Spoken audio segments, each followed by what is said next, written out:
নির্বাচন কমিশন সহ বিজেপি নেতাদের ক্ষমা চাওয়া উচিত কান ধরে বাংলার মানুষের কাছে।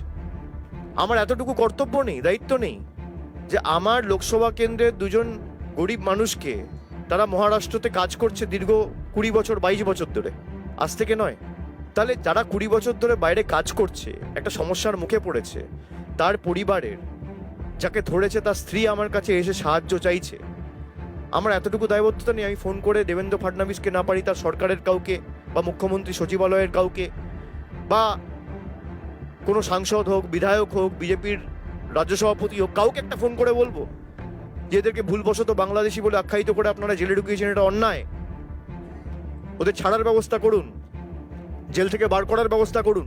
এটুকু করবে না? আমরা শুনতে পেয়ে সঙ্গে সঙ্গে যতটুকু আমাদের সামর্থ্য রয়েছে আমরা আইনি সহায়তা করে দুজনকে বাড়ি ফিরিয়ে আনার ব্যবস্থা করেছি।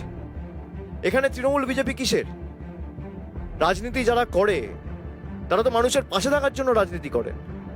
মানে কাঁদো কাঁদো অবস্থায় যেভাবে ঘটনাগুলোর বর্ণনা দিয়েছে, গা শিউড়ে ওঠার মতো। বলছে আমার একটাই দোষ, অপরাধ, আমি বাংলায় কথা বলেছি। আমি এদের বলছি যে আমার বাবা মার নাম রয়েছে 2002-এর ভোটার তালিকায়, তাও আমাকে বলছে বাংলাদেশি। আমি বলে আপনি বললেন না দিল্লি পুলিশকে? বলে যত বলছি তত মারছে। দিল্লি পুলিশ ঠেলে দিচ্ছে বিএসএফ এর কাছে, নিয়ে বিএসএফ আরো মারছে, নিয়ে বিএসএফ জোর জবরদস্তি আমাদের বাংলাদেশে ঢুকিয়ে দিল।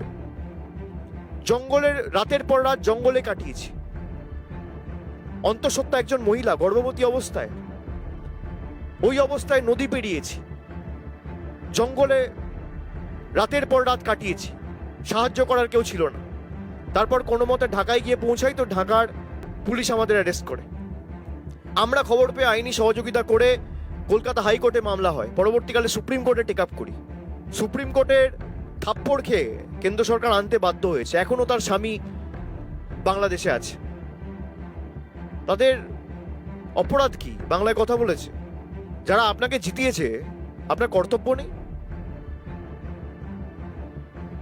আপনার দায়িত্ব নেই? আমরা প্রথম দিনই তো আপনাদের বলতে পারতাম। আমরা আগে এনেছি, আমরা করে তারপর কথা বলি। আমরা ওদের মতো না যে আমাদের সুযোগ দাও আমরা করে দেখাবো। আমরা করে দেখাই, তারপর সুযোগ চাই। কিসের এত ভয় দেখাচ্ছেন? কাকে ভয় দেখাচ্ছেন? ভয় দেখিয়ে আপনারা নির্বাচন জিতবেন? মানুষকে কোনোদিন ভালোবেসে পাশে টানতে, কাছে টানতে পেরেছেন? সুকান্ত মজুমদার আপনাদের বলেছ প্রাক্তন বুথ সভাপতি, তার মানে তার কোনো দায়িত্ব নেই?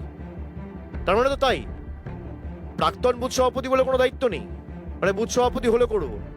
আমি আপনাদের সংবাদ মাধ্যমের প্রতিনিধিদের অনুরোধ করব, এই কথাগুলো মানুষের কাছে উপস্থাপিত করুন, সঠিক খবরটা মানুষের কাছে যাতে পৌঁছায়। আজকে এরা বলে যে বাংলায় ঘুষপেটিয়া ঢুকেছে। যে কটা রাজ্যে এসআইআর চলছে সব থেকে কম ডিলিশন হয়েছে বাংলায়।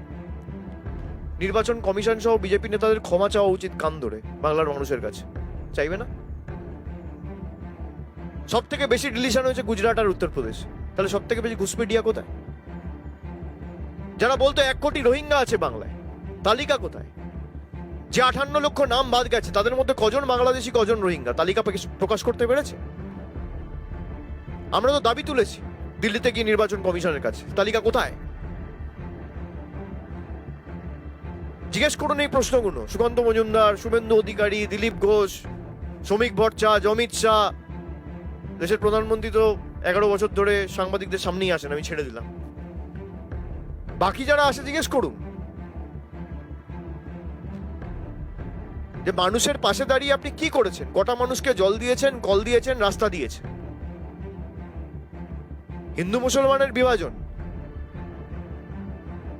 আপনার বাড়ির যদি কেউ অসুস্থ হয়, রাত্রি 2টার সময় যদি অ্যাম্বুলেন্স ডাকতে যান, জিজ্ঞেস করবেন চালকটা হিন্দু না মুসলমান? ঠাকুর ঘরে যে মালা দেন, যার থেকে মালা কেনেন তাকে তার ধর্ম জিজ্ঞেস করেন? যার বাগানে মালা হয়েছে, ফুল হয়েছে, তার ধর্ম জিজ্ঞেস করেন? যেই প্যান্ডেলে স্টেজে দাঁড়িয়ে বক্তব্য রাখেন, বড় বড় ভাষণবাজি করেন, সেই মঞ্চটাকে বেঁধেছে হিন্দু না মুসলমান জিজ্ঞেস করেন? যে কাপড় পরছেন সেই কাপড়টাকে বানিয়েছে, থানটাকে কেটেছে, হিন্দু না মুসলমান জিজ্ঞেস করেন? যেটা খাচ্ছেন সেই কৃষকের ধর্ম কি, ভাতটাকে তৈরি করেছে চালটাকে ফলিয়েছে, জিজ্ঞেস করেন তার ধর্ম কি হিন্দু না মুসলমান? তখন তো জাতে মাতাল তালে ঠিক। সুটবুট পরে ফ্যাশন শোতে র্যাম্প ওয়াক করে হিন্দু মুসলমান ঘুসপেটিয়া কো নিকাল দেঙ্গে। আপনারা প্রাক্তন হতে চলেছেন। মানুষের ভালোবাসা তো কোনোদিন পাননি। মানুষকে বঞ্চিত, লাঞ্ছিত, অবহেলিত, শোষিত, নিপীড়িত করে রাখার এ ধারাবাহিক প্রচেষ্টা আপনারা তো দেখেছেন। বলছে সুকান্ত মজুমদার একটা ফোন করবে টাকা চলে আসবে, তাহলে ফোন করছো না কেন? হাইকোর্ট বলে দিচ্ছে, সুপ্রিম কোর্ট বলে দিচ্ছে, তারপরও 100 দিনের কাজ চালু হচ্ছে না। আগে বলতো তৃণমূল দুর্নীতি করেছে, তাহলে তৃণমূল দুর্নীতি করেছে তো হাইকোর্ট অর্ডার দিচ্ছে কেন? তোরাই তো কথায় কথায় বলিস হাইকোর্টে যান, সুপ্রিম কোর্টে যান, তাহলে হাইকোর্ট সুপ্রিম কোর্টে হেরে 100 দিনের টাকা চালু হচ্ছে না কেন? আবাসের টাকা কেন আটকে রেখেছে? এদের লজ্জা নেই, এর থেকে কিছু আশা করাও যায় না। জিতি হারি অপ্রাসঙ্গিক। আমরা জেতাকে কেন্দ্র করে রাজনীতি করি না, আমরা এখানে জিতিনি, তাহলে এই দুজন বোম্বেতেই ওখানেই থাকতো, জেলে ফিরিয়ে আনতাম না। জেতাহারা রাজনীতি তৃণমূল কংগ্রেস করে না। যদি জেতাহারা রাজনীতি করে, যেখানে দাঁড়িয়ে আছেন এই বিধানসভাটার নাম তপন, তৃণমূল হেরেছে, রাস্তাটা করেছে তৃণমূল।